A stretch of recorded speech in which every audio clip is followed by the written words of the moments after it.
तो आज हम अपना एक नया चैप्टर पढ़ेंगे जिसका नाम है रिप्रोडक्शन इन ऑर्गेनिज्म। ये चैप्टर क्लास 12 का है जो कि बहुत छोटा सा चैप्टर है और इस चैप्टर से नीट में 1 या 2 क्वेश्चन पक्के आते ही हैं। चलिए शुरू करते हैं। तो पहला टॉपिक आता है लाइफ स्पैन का। तो लाइफ स्पैन को एनसीईआरटी ऐसे एक्सप्लेन करती है, the period from birth to natural death of an organism is known as life span. मतलब कोई भी ऑर्गेनिज्म का पैदा होने से नेचुरल मौत तक का समय लाइफ स्पैन कहलाता है। यहां पर नोट करने वाली बात है नेचुरल डेथ। ठीक है, मतलब मान लो मेरी पैदाइश हुई और मैं बीच में एक्सीडेंट में मर गया तो वो लाइफ स्पैन नहीं कहलाया जाएगा। लाइफ स्पैन तभी कहलाया जाएगा जब मैं नेचुरल मौत मरूं। ठीक है, मैं या कोई भी ऑर्गेनिज्म। ठीक है, चलिए अब अगला पॉइंट लिखती है एनसीईआरटी की, life span does not related with size of an organism. मतलब किसी भी ऑर्गेनिज्म का क्या लाइफ स्पैन होगा वो साइज से रिलेटेड नहीं है। इसको एक्सप्लेन करने के लिए एनसीईआरटी एक एग्जाम्पल भी देती है। वो एग्जाम्पल देती है क्रो का और पैरट का। ठीक है, कौवा हो या तोता हो दोनों का साइज सेम होता है। ठीक है, लेकिन क्रो का लाइफ स्पैन होता है 15 ईयर्स और पैरट का लाइफ स्पैन होता है 140 ईयर्स। ठीक है, मतलब देखो साइज सेम लेकिन लाइफ स्पैन में कितना फर्क आ गया। तो यही बात हमने यहाँ पर लिखी है, life span does not related with size of an organism. ठीक है, और ये जो लाइफ स्पैन लिखे हैं ना 15 ईयर क्रो के, 140 ईयर पैरट के, ये आपको याद करने हैं। ठीक है, याद होने चाहिए। एनसीईआरटी एक एग्जाम्पल और देती है आपको। वो कहती है कि मैंगो ट्री हो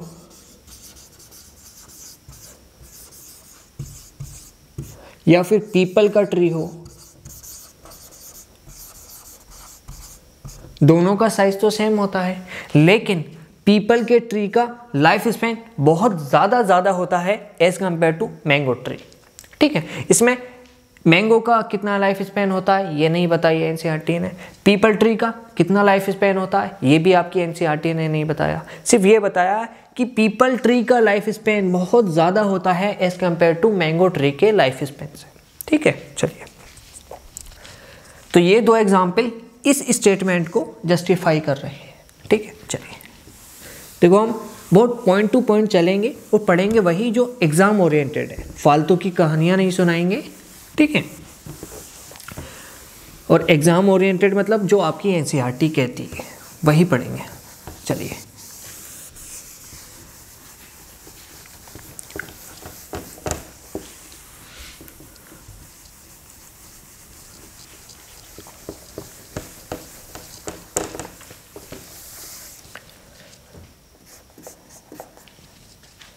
नोट पॉइंट लिखिए। नोट पॉइंट यह है कि आपकी एनसीईआरटी एक स्टेटमेंट और बोलती है, वो बोलती है नो ऑर्गेनिज्म इज इमोर्टल।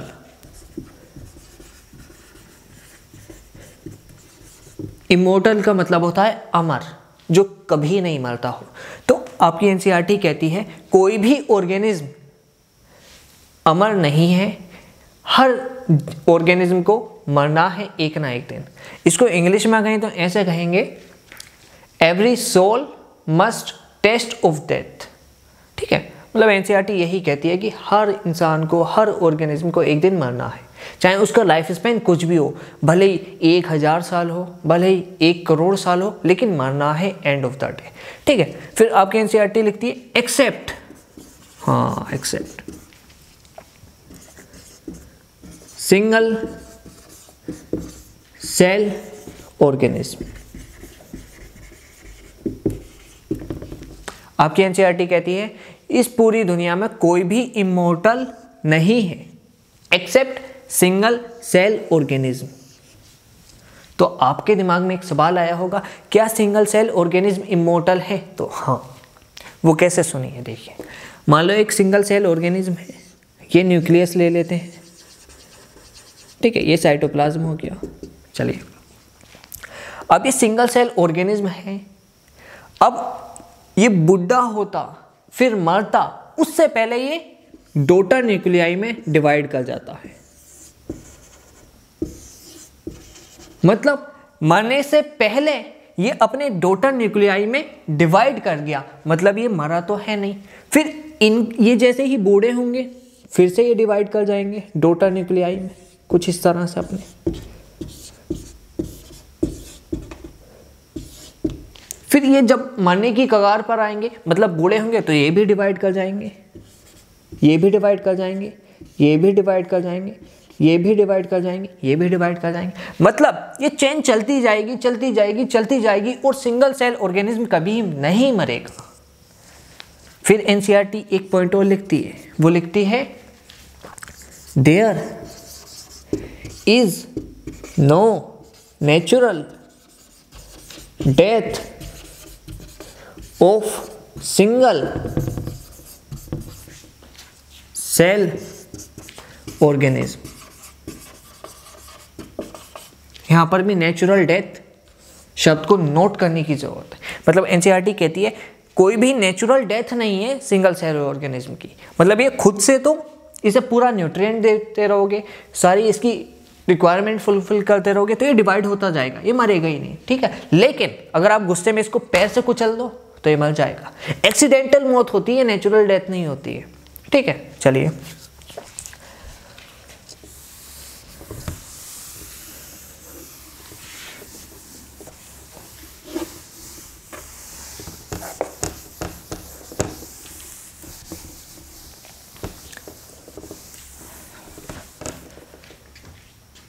अब हेडिंग डालिए life span of some organism.